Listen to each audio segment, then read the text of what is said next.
Olá a todos, meu nome é Juliano Ramos e essa é a segunda aula do curso de Introdução ao Linux, onde eu abordo a distribuição de Linux Ubuntu, né, que é a distribuição mais popular de Linux que hoje nós temos. Nessa segunda aula, eu vou falar um pouquinho sobre o código-fonte, dando em continuidade à primeira aula que a gente abordou de modo básico uma introdução ao sistema operacional GNU Linux. Você pode acompanhar esse curso pelo nosso canal do YouTube, né? Porém, eu recomendo que você acesse o portal do aluno, faça seu cadastro, porque aí você vai ter direito de fazer download da apostila, que é o material complementar, e assim você vai aprender muito mais. Além disso, você pode participar dos grupos de discussão. Então, nesse grupo fechado, a gente discute o conteúdo do curso. E também você vai ter o certificado de conclusão ao final do curso. Outra vantagem também que eu recomendo para vocês, para crescer nesse aprendizado sobre o mundo Linux, é se cadastrar na nossa rede social aberta, né? A rede social Tux4. Então vamos conhecer um pouquinho. Então você pode acessar aí www.tux4.com.br para ter acesso à nossa rede social. Tá? Clicando aqui em acessar cursos, você vai para o portal do aluno, que aí é tux4.com.br/e-learning. Ou login cadastro, você acessa a rede social. Tá? Então, ao acessar a Tux4, você tem essas duas opções aí. Bom, acessou aí o curso, vamos dar continuidade. Então, nós estamos aqui no segundo tópico, falando um pouquinho sobre o código-fonte. Eu recomendo sempre, quando você abrir aqui, né, o tópico, que você clique para abrir em outra janela, em tela cheia, mas você pode também fazer download do PDF e ler offline aí no seu smartphone ou no seu computador.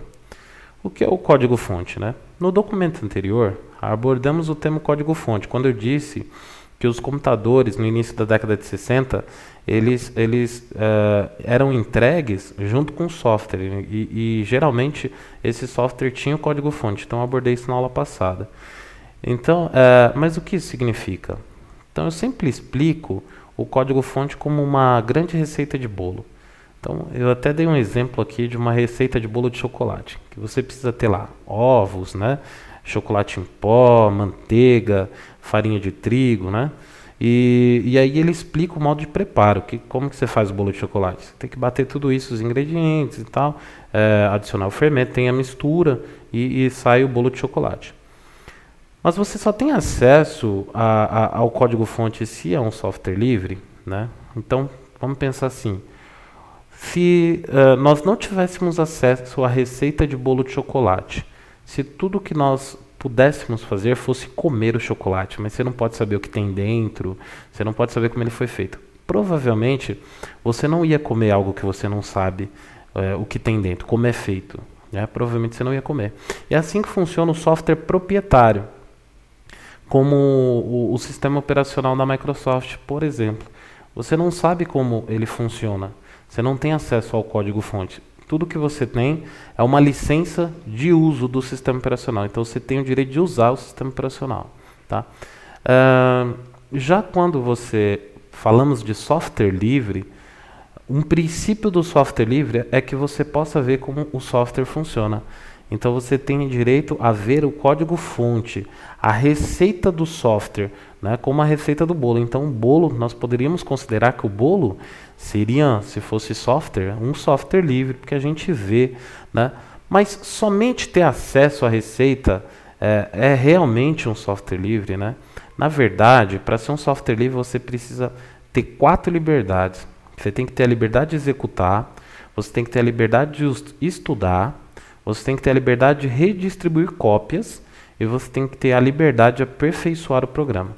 Então, se o software tem essas 4 liberdades, então ele é considerado software livre. Então você tem que ver como o software funciona, você pode estudar aquele software, o funcionamento dele, você pode redistribuir cópias, não é pirataria, né? Não existe pirataria com software livre, você pode copiar à vontade.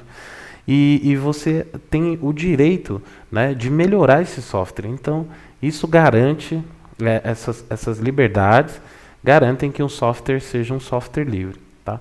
Então, o que é o código-fonte? Né? O código-fonte é a receita desse software, é como o software foi criado.